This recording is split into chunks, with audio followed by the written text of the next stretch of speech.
নমস্কার বন্ধুরা, কেমন আছো সবাই? আশা করি সবাই ভালো আছে আর তোমাদের ভালোবাসাতে আমরাও অনেক ভালো আছি। তো বন্ধুরা, আবারও আজকে একটা রেসিপি নিয়ে তোমাদের সামনে হাজির হলাম। আর আজকের রেসিপিটা সম্পূর্ণ টিফিন রেসিপি। তো সাধারণত যাদের বাচ্চা কাচ্চারা স্কুলে যায় তাদের কিন্তু খুব অসুবিধা হয় যে চটপট কি টিফিন বানিয়ে দেবো। আর সব রকম টিফিন কিন্তু বাচ্চারা খেতে চায়, তাই না? সেরকম আমার বাড়িতেও তাই। তো আজকে সেই ভেবেই একটা টিফিনের রেসিপি তোমাদের সামনে নিয়ে চলে আসলাম। আর এই রেসিপিটা শুধু টিফিন বললেই ভুল হবে, মানে এমনিতে বাড়িতেও বানিয়ে সবাইকে খাওয়াতে পারো সকালবেলা, মানে হালকা ফুলকা টিফিনের জন্য। আর সবথেকে বড় কথা, এই ধরনের টিফিন বাচ্চাদের যদি দেওয়া যায় ওরা খেতেও খুব পছন্দ করবে আর খুব স্বাস্থ্যকর। তো চলো কী কী লাগছে তোমাদের সঙ্গে শেয়ার করি। তো প্রথমেই এখানে দেখো আটা আছে, তো আমি এখানে আটা দিয়েই বানাবো। তো এখানে খানিকটা আটা নিয়ে নিয়েছি। আর এই যে এখানে কাঁচা লঙ্কা কুচি, একটু গাজর, একটু টমেটো, পেঁয়াজ আর একটু আলুও গ্রেট করে নিয়েছি। সমস্তগুলো একদম ঝিরি করে কেটে নিয়েছি। সাথে থাকবে দুটো ডিম। তো এই দিয়েই হয়ে যাবে টিফিন রেসিপি। তো চলো শুরু করে দিই। তো এই আটার মধ্যে প্রথমেই একটু স্বাদ মতন লবণ দিয়ে দিলাম।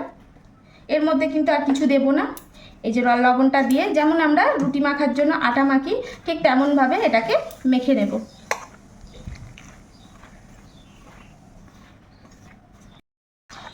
তো এই তো আটাটা সুন্দর করে মেখে নিয়েছি। এখন এই আটাটা এইভাবে রেখে দেব। তো একটা বাটি নিয়ে নিলাম। আর এখানে যা কিছু কাটা আছে, কাঁচা লঙ্কা কুচি, গাজর কুচি, এর মধ্যে তোমরা কিন্তু ছোট ছোট করে ক্যাপসিকাম, বিনস, যে কোনো সবজিই দিতে পারো। তো আমার কাছে এইগুলোই ছিল, এইগুলোই দিয়ে দিলাম। টমেটো, পেঁয়াজ আর একদম ঝিরি করে কেটে রাখা একটা ছোট্ট আলু। তো এখন এর মধ্যেই দুটো ডিম ফাটিয়ে দিয়ে দেব।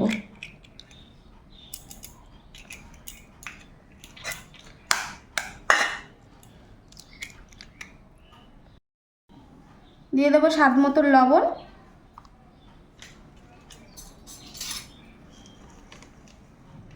আর দিয়ে দেবো একটু গোলমরিচের গুঁড়ো। এক্ষেত্রে তোমরা কম বেশি করে নিতে পারো, যখন বাচ্চারা একদম ঝাল খেতে চায় না কাঁচা লঙ্কাটাও স্কিপ করতে পারো। তো এখন এটাকে সুন্দর করে এইভাবে একসঙ্গে মাখিয়ে নেব। তো এই তো একদম সুন্দর করে মাখিয়ে নিলাম। তো এই তো আটাটা মেখে একটু রেখে দিয়েছিলাম, আটাটা আরও সুন্দর সফট হয়ে গেছে। এখন আবারও একটু এইভাবে মেখে নেব। তো আটাটা একটু মেখে নিলাম। এখন এই আটাটাকে যেমন আমরা রুটি করি সেই রকমভাবে লেচি কেটে নেব। তবে রুটিটা একটু বড় হলে এটা কিন্তু খুব একটা বড় লেচি কাটবো না। এই যে ঠিক এরকমভাবে লেচিগুলো কেটে নেব। তো এই যে একটা এরকম ডো নিয়ে নিলাম, একটু আটা লাগিয়ে যেমন আমরা রুটিটাকে বেলি ঠিক ওইভাবে বেলে নেব। তো এক্ষেত্রে কিন্তু রুটিটা খুব বেশি পাতলা তোমরা করতে যাবে না, মিডিয়াম মতন রাখবে, মানে একদম মোটাও না আবার একদম পাতলাও না। তো এই যে দেখো সুন্দর করে বেলে নিলাম।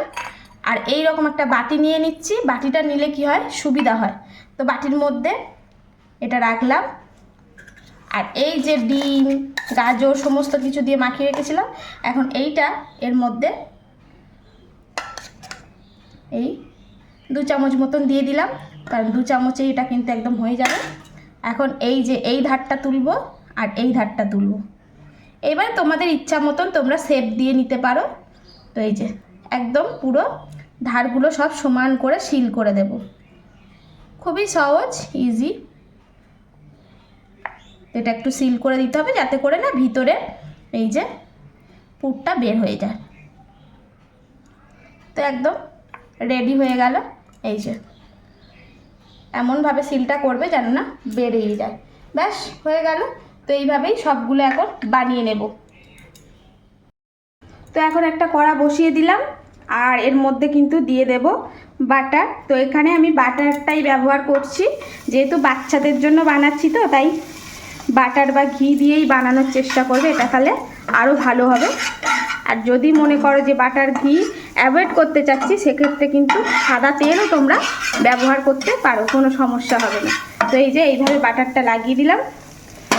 আর যেগুলো বানিয়ে রেখেছিলাম এই যে এখন এইগুলো সুন্দর করে এইভাবে একটা একটা করে দিয়ে দেব। তো এই যে এইভাবে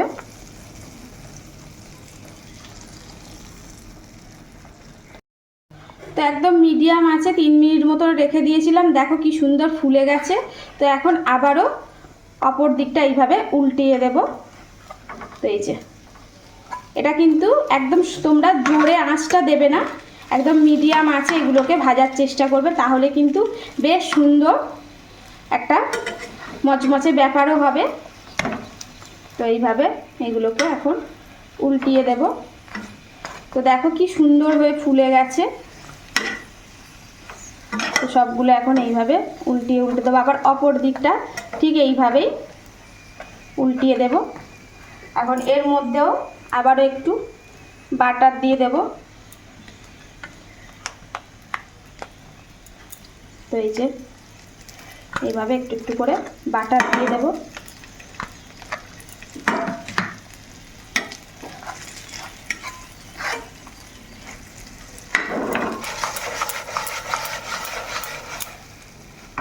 তো আবারও এই উল্টো দিকটা আবারও মিনিট 3 মিডিয়াম আছে এইভাবে রেখে দেব। তো এই তো একদম হয়ে গেল। তো প্রত্যেকটা পিঠ 3 মিনিট মতন করে মিডিয়াম আছে রেখে দিয়েছিলাম, আবার অপর দিকটা আরও 3 মিনিট। তো ব্যাস একদম রেডি। তো এই যে এই পর্যায়ে তুলে ফেলবো।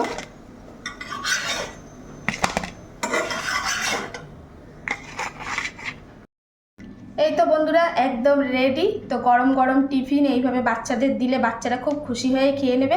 আর দেখতে কেমন হয়েছে তো চলো, এই যে এখানে গবলু বসে আছে, তো গবলুকে দেবো খেতে, আর গবলু বলবে কেমন হয়েছে।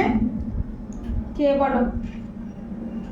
হেভি লাগছে দেখতে। ঠিক আছে, খেয়ে বলো এবার টেস্টটা কেমন হয়েছে। তো সঙ্গে একটু সস দিয়ে দিয়েছি, বাচ্চারা তো সসের লোভেও ভালোবাসে না খেতে।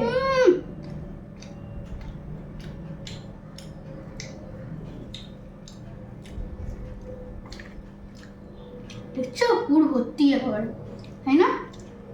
তো বন্ধুরা এইভাবে বাচ্চাদের টিফিন করে দিতে পারো, আর বাচ্চারা খুবই খুশি হয়ে খেয়ে দেবে। তো ভালো লাগলে অবশ্যই একটা করে লাইক দিয়ে যেতে ভুলো না। আর এইভাবে অবশ্যই অবশ্যই একদিন হলেও বাড়িতে বানিয়ে বাচ্চাদের টিফিন তো দেবেই, সবাই মিলেই একদিন ট্রাই করে দেখো, ভালো লাগবে। তো চলো আজকের মতন আসি, দেখা হচ্ছে আবার নতুন কোনো ভিডিওতে। সবাই ভালো থেকো, সুস্থ থেকো। আর অবশ্যই তোমাদের এই যে সুন্দর সুন্দর কমেন্টগুলো করো, সেটা কিন্তু আমাদের খুব ভালো লাগে। আমাকে আরও এই সুন্দর সুন্দর রান্না দেওয়ার জন্য আমার মনোবলটা তোমরা বাড়িয়ে দাও। তো অবশ্যই তোমাদের সুন্দর সুন্দর কমেন্টগুলো করো। তো আজকের মতন আসি, টাটা।